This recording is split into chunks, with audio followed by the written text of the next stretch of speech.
السلام عليكم ورحمة الله. إذا اليوم مع الصفحة 132 كتاب الجيد المستوى السادس تتمة تنظيم ومعالجة البيانات 4. إذا نبدأ مع تصحيح التمارين، ولكن دائما أنجز ثم أصحح من خلال الفيديو. إذا قام أحمد بقياس درجة حرارته صباحا ومساء خلال 5 أيام ودون النتائج في الجدول التالي. إذا هذا هو الجدول: درجة حرارة الصباح في المساء. ألف: أمثل بمدراج واحد درجة حرارة أحمد صباحا ومساء خلال الأيام الخمسة. إذا لدينا 5 أيام، إذا نضع الأيام هنا، ثم هنا درجة الحرارة. إذا يمكننا أن نبدأ مباشرة من 34 35. لماذا؟ لأن لاحظوا هنا درجة الحرارة متقاربة جدا. إذا أحسن طريقة هي نضع كل درجة بسنتيمتر، يعني 34 35 36 إلى آخره. إذا لا بأس أن نبدأ من 34 حتى لا يأتي المبيان كبير جدا. إذا نبدأ بالصباح. إذا اليوم الأول 38.2.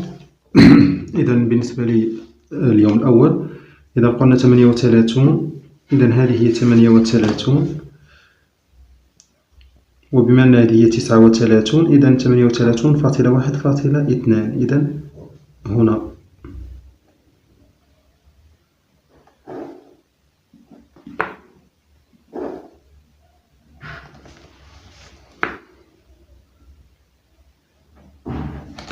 نعم. ثم في اليوم الثاني إذا 38.8.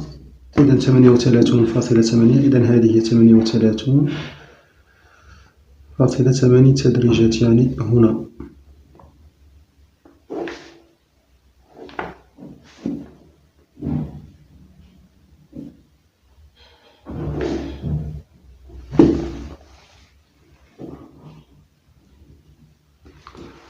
هكذا. ثم 39.2 في اليوم الثالث.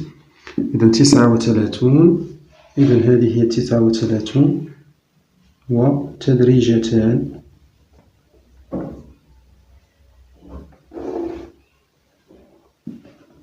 نفس الشيء.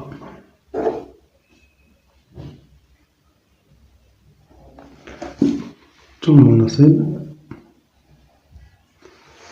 ثم في اليوم الرابع 39.5. إذا 39.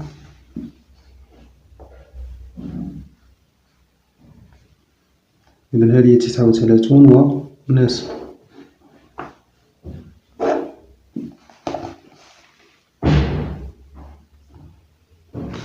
ثم أخيرا في اليوم الخامس 36.6. إذا هذه هي 36 و6 تدريجات.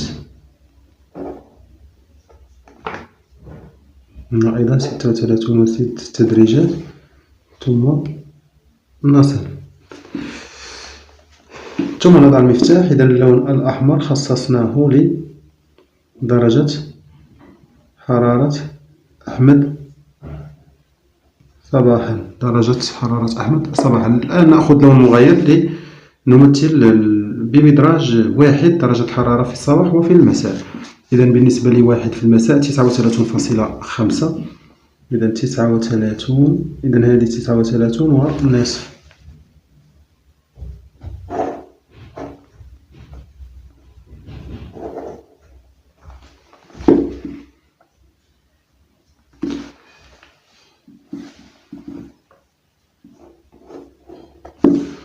ثم في اليوم الثاني 39. إذا بمعنى 39 هنا.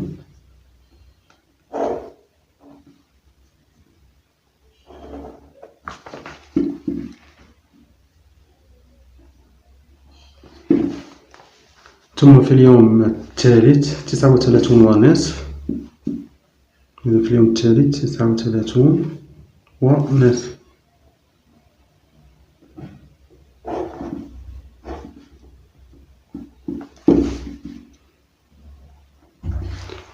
ثم في اليوم الرابع 40. إذا في اليوم الرابع 40، يعني هنا.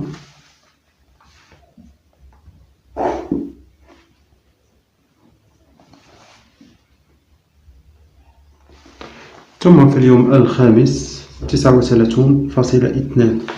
إذا 39 إذن هذه هي 39 وتدريجتان.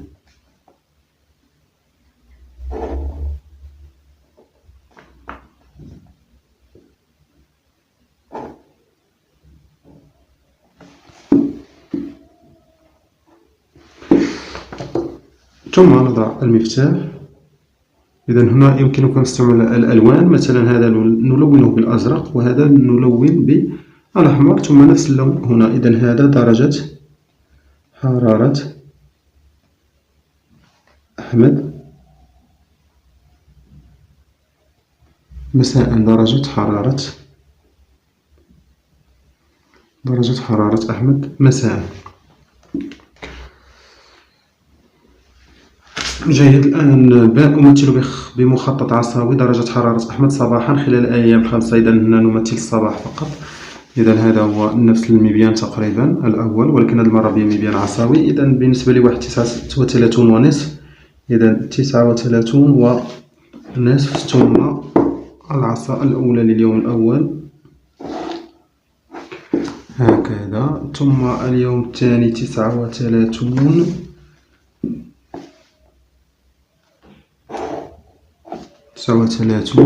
ثم اليوم الثالث 39 ونصف، يعني هنا مثل الأول، ثم 40 بالنسبة لليوم الرابع،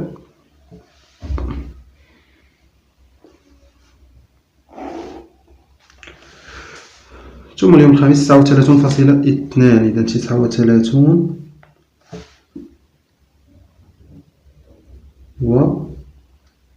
وتدريجتان. إذن هذا هو مخطط بالعصي. نمر الآن إلى التمرين رقم 2. دونك هنا عندنا استيماسيون بوبولاسيون اون 2019، يعني تقدير الساكنة في العالم. دونك في لافريك لاميريك دونك هنايا 1012 مليون، في لاميريك 930 مليون، في الآسيا 4244 إلى آخره. دونك كل قارة عدد الساكنة اللي فيها تقريبا. دونك لو طابلو بريزونت لا بوبولاسيون مونديال بار كونتينون بالقارات، هادو قارات. جو ريبريزونت لي بوبولاسيون دي ديفيرون continent par un histogramme. الهيستوغرام هو مدراج. إذا أمثلها في مدراج. إذا المدراج هو هذا. إذا هنا نكتبو estimation population 2019 en millions بطبيعة الحال. وهنايا نحاولو نديرو شي مضاعفات اللي يكونوا قراب من هاد الأعداد هادو. إذا مثلا اختارينا 0 500 1000 1500 2000 إلى آخره بال500. هنايا القارات أفريك أمريك آسيا أوروب أوسياني. إذا هنايا غنشوفو لافريك عندنا 1012 يعني 1012. دونك هنايا لافريك. إذا هذه هي 1000. إلا لاحظتو هنايا 1500 يعني تقريبا لاحظوا هنايا بال50. علاش؟ لأن عندي ما بين 1000 و 1500 500 وغنقسمها على 10 تدريجات يعني بال50. إذا هنا 1000 1050. حنا شحال عندنا لافريك 1012. دونك فوق 1000 بواحد شوية. مزيان هي هذه. إذا هنايا شنو طالبين منا؟ جو ريبريزونت لي بوبولاسيون ديفيرونت كونتينون باغ ان هيستوغرام. إذا مدراج. وبالتالي إذا أضع مدراج مثلا هكذا، أو هنا مثلا.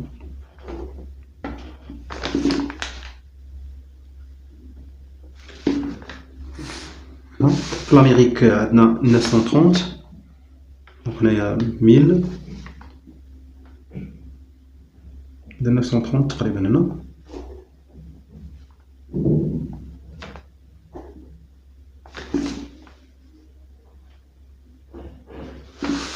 في الآسيا عندنا 4244 دونك 2244 4244. دونك في الآسيا هادي. دونك غنشوفو هنايا هنا عندنا 4000 هنا 4000. دونك هنايا 4244. إذا هنايا 4200. إذا هنا 4050 و100 و150 و200 تقريبا. إذا هنايا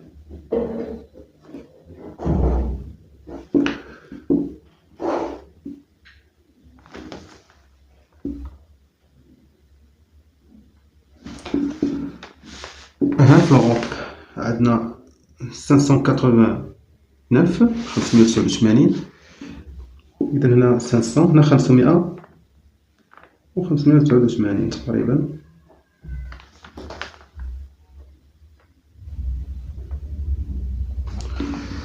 يعني غير تقريبا. أنا الورق المليمتري هو اللي كيضبط الأمور. هنا 35 يعني 35 و 35. عندي هنايا الصفر 50 يعني قل من 35. يعني هنايا الذروة صغيرة جدا.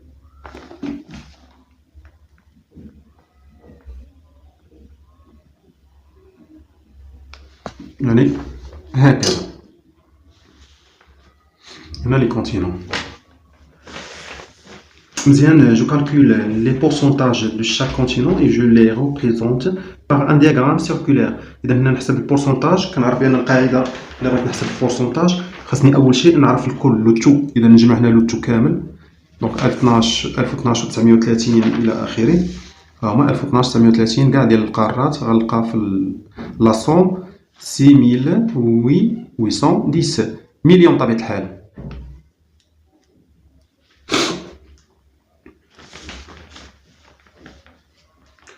La question B, je calcule les pourcentages de chaque continent et je les représente par un diagramme circulaire. Donc هنايا إلا بغيت البورسونتاج يعني النسبة المئوية. كنعرف بأن القاعدة أول شيء بعدا خاصني نجمع هاد لا سوم هذا. إذا هنا لا سوم اللي جمعتو غيعطيني 6810 مليون بطبيعة الحال. نجمع ديال القارات. دونك هذا هو لو تو. دابا غنبدا نحسب البورسونتاج مثلا ديال لافريك 1012 اللي هو الجزء ديال لافريك كنضربو في 100 ونقسمو على لو تو باش يعطيني النسبة المئوية. النسبة المئوية بطبيعة الحال نفسها غادي نضربها في 360. علاش 360؟ لحقاش هو قياس الدائرة اللي غنرسمو فيها القطاع ونقسم على 100 ديال القاعدة. إلا بغيت البورسونتاج نضرب في 100 ونقسم على لو تو. إلا بغيت الزاوية كنضرب في 360 ونقسم على 100. إذا علاش؟ حيت هذه في المية 14.86 في المية. إذا غتعطيني هاد الزاوية. نفس الشيء لاميريك 930. إذا بنفس الطريقة 930 في 100 على لو تو غتعطيني البورسونتاج النسبة المئوية. والنسبة المئوية نضربوها في 360 نقسمو على 100 تعطيني الزاوية. نفس الشيء الآسيا حتى هي عندنا هذا ديال الساكنة ديالها نضربوه في 100 نقسمو على لو تو يعطينا النسبة المئوية. والنسبة المئوية في 360 على 100 تعطينا الزاوية وهكذا. إذا هادو هما العمليات اللي غيعطونا القارات كاملين. مزيان. دابا ناخدو المنقلة غادي نرسمو أول زاوية. إذا أول زاوية هي ديال لافريك عندي 53.49 يعني 53 ونص تقريبا. إذا أول شيء نرسمو شعاع ثم ناخدو القياس ديال 53 ونص تقريبا. إذا 0 10 20 30 40 50 قلنا 53 ونص. إذا 50 51 52 53 ونص. إذا غنصلو معها. إذا هذه لافريك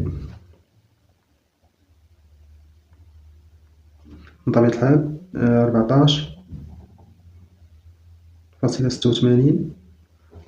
في المية.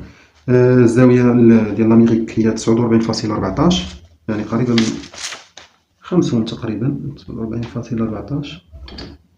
إذا ها 40 50 يالي. إذا 49 وواحد شوية.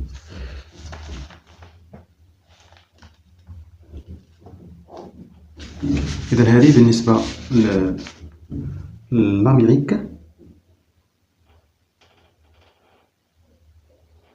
واللي عندها النسبة المئوية ديالها هي 13.65%. بالنسبة لآسيا عندنا 224 درجة. إذا كتعرفوا أن 224 درجة أكثر من المنقلة. المنقلة يلاه فيها 180. إذا نخلوها هي الأخيرة. نمشيو لأوروبا عندنا 8 درجات فاصلة 64. إذا بحال 8 درجات ونص ونصف وبعض الشيء. إذا 10 9 8 إذا 8 فاصلة بعض الشيء. إذا هذه هي درجة صغيرة جدا.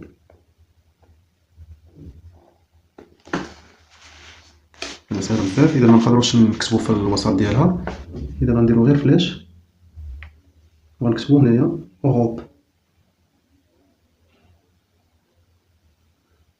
دونك النسبة هي 8.64%. ثم لدينا هذه أصغر بكثير جدا، يعني 1.97، يعني تقريبا درجتان. إذا درجتان صغيرة جدا.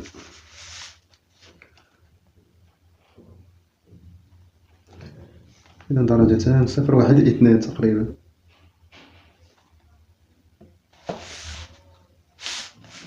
نعيد. إذا يمكنني مثلا أن أرسمها على هذا أفضل. درجتان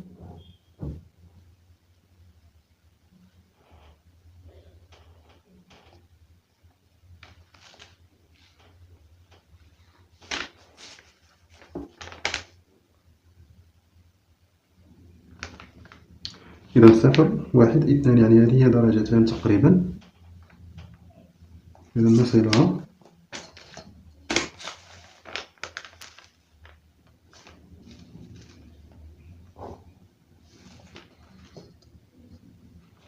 يعني حتى أنها لا تظهر بأنها زاوية، صغيرة جدا. إذا لا يمكننا الكتابة بطبيعة الحال. إذا هذه أيضا نكتب نص، يعني 0.51%. وما تبقى للأكبر وهي آسيا 62.32%. إذا هذه آسيا 62.32%.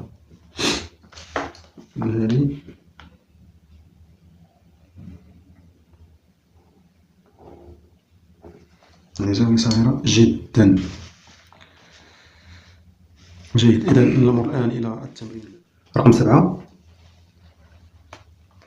يمثل المخطط بالقضبان عدد زوار معرض تجاري خلال 4 أيام. إذا صحيح أم خطأ؟ إذا عدد الزوار الأيام. إذا بالنسبة لليوم الأول 640، الثاني 480 وهكذا. إذا السؤال الأول صحيح أم خطأ؟ عدد الزوار خلال 4 أيام هو 1820. إذا عدد الزوار خلال 4 أيام نجمع. إذا نجمع 640 زائد 480 زائد 640 زائد 800. إذا 0 4 12 16 1 8 14 18 24 25، وبالتالي الجواب خطأ. إذا المجموع هو 5. إذا بالنسبة لهذا خطأ. المجموع هو 1560. ثم عرف المعرض إقبالا أكبر خلال اليوم الثاني. إذا لاحظوا اليوم الثاني بالعكس هو الأقل. إذا خطأ.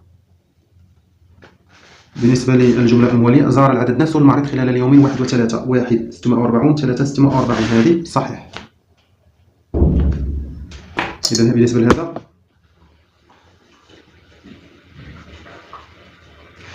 لهذا عرف المعرض إقبالا أكبر خلال اليوم الثاني. بالعكس إقبالا أقل.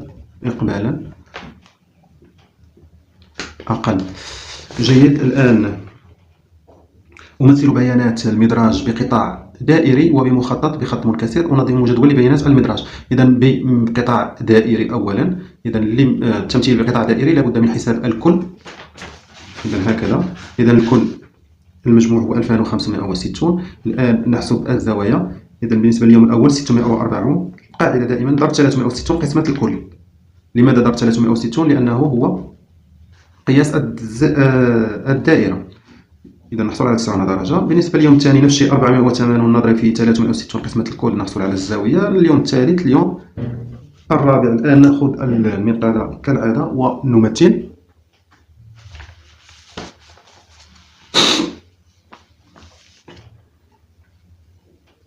الآن نأخذ المنقلة ثم نمثل الزوايا. إذا نبدأ برسم شعاع كيفما كان، مثلا هكذا. إذا بالنسبة لي اليوم الأول 90 درجة. إذا اعتمدنا على المنقلة أو حتى على الأسطول نجد أن 90 درجة هي هذه، يعني هي هذه زاوية قائمة. إذا هذا بالنسبة لليوم الأول ثم اليوم الثاني 67.5.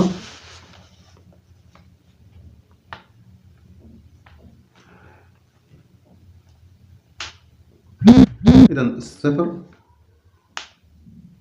إذا 0 10 20 60 65 66 67 ونصف. إذا هكذا ثم نصل. إذا هذا بالنسبة لليوم الثاني. بالنسبة للثالث أيضا 90 يعني زاوية قائمة.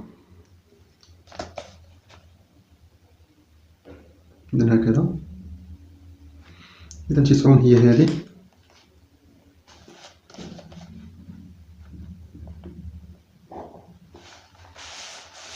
إذا هذا بالنسبة لليوم الثالث، وهذا بالنسبة لليوم الرابع. الآن بخط منكسر. إذا نفس هذا المبيان، ولكن عوض المدراج نضع خط منكسر. إذا لدي 0 100 200 يعني مضاعفات 100. إذا اليوم الأول 600 اليوم الأول 640. إذا هذه هي 600 650 640. إذا هنا بالنسبة لليوم الثاني 480.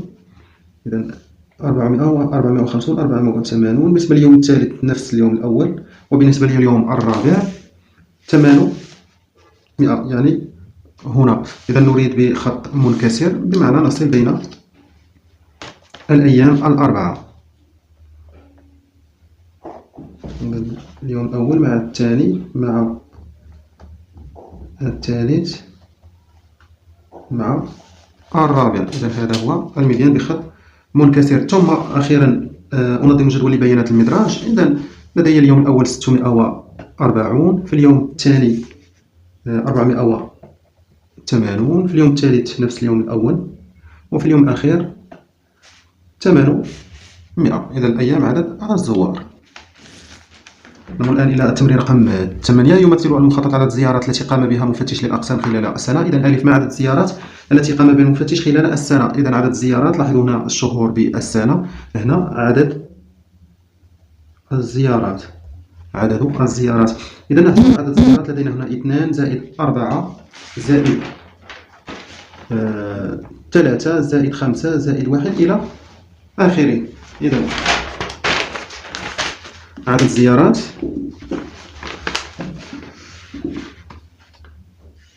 إذا بالنسبة للشهر الأول 2 ثم 4 ثم 3 ثم 5 1 6 3 وأخيرا 1.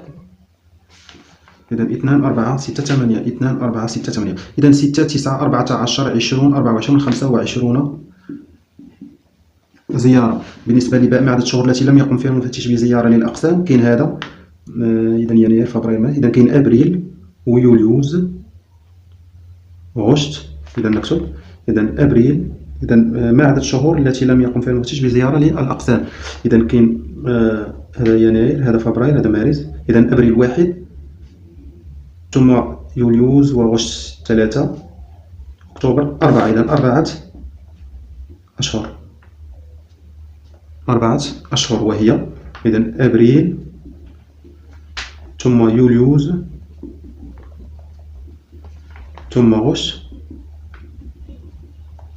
ثم أكتوبر، 4 أشهر. جيم، الشهور التي قام فيها المفتش بالعدد نفسه من الزيارات. إذا كما تلاحظون هنا لدي هنا في مارس 3 ونوفمبر أيضا نفس العدد 3. إذا مارس ونوفمبر، مارس ونوفمبر. ثم لدينا أيضا كما تلاحظون هنا زيارة واحدة في يونيو وزيارة واحدة في دجنبر. إذا يونيو ودجنبر، يونيو ودجنبر. دائما الشهر الذي عرف 3 زيارات للمفتش. إذا 3 زيارات، لاحظوا كاين شهر مارس ونوفمبر، مارس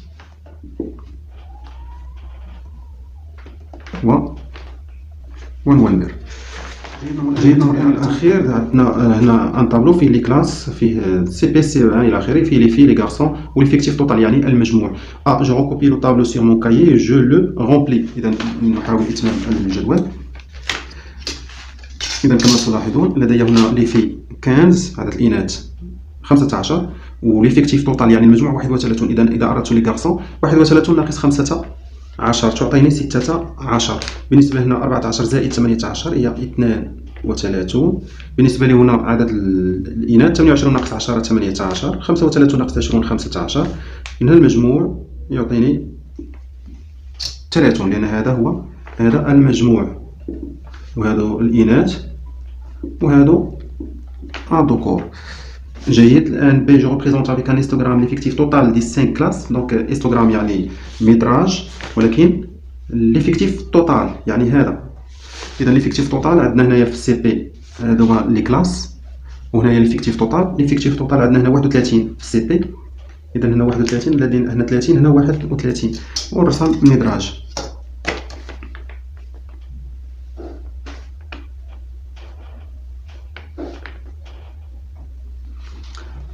ثم في السي عندنا 32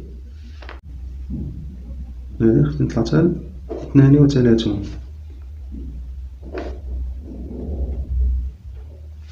يعني أعلى من هذه. ثم هنا في السي 2 عندنا 28 28 هنا.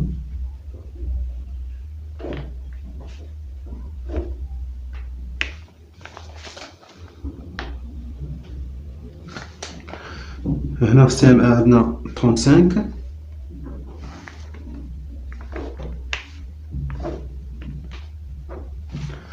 وهنا في سي ام 2 عندنا 30.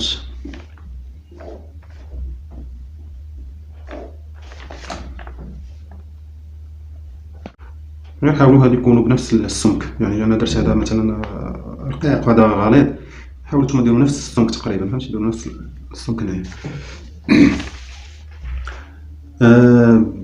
C'est, je représente avec un diagramme circulaire le nombre de filles dans les 5 classes. إذا هنا غندير القطاع الدائري غير الإناث فقط. إذا بنفس الطريقة أول شيء نحسب عدد الإناث لأن خصني المجموع. لو بغيت نصور ديما القطاع الدائري خصني المجموع ديال الإناث. إذا ملي نجمعوا الإناث غنلقاو 81. دونك مثلا السي بي في الإناث كاين 15. إذا 15 ضرب 360 الذي هو قياس الزاوية قسمة الكل.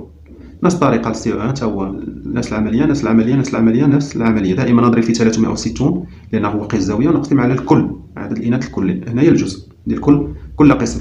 ثم الآن نأخذ المنقلة ونرسم الزوايا. إذا لدي مثلا هنا في السي بي عندي 66 درجة فاصلة 6 يعني 66 ونصف تقريبا. إذا كالعادة نرسم الشعاع. إذا نضع عليه المنقلة ثم نبحث عن 66 ونصف تقريبا. إذا 65 66 ونصف تقريبا. إذا هذا بالنسبة للسي بي. بالنسبة للسي عندنا 62.2. إذا 62.0 10 60 61 62 تقريبا. إذا هذا بالنسبة للسي او 1. بالنسبة للسي او 2 عندنا 80 دوغري.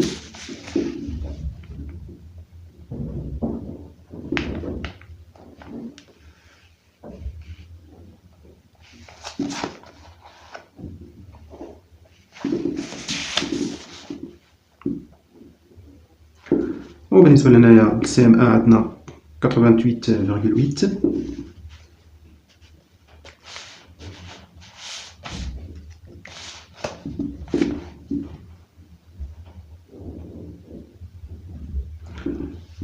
هنا 88 85 88 تقريبا 89 تقريبا.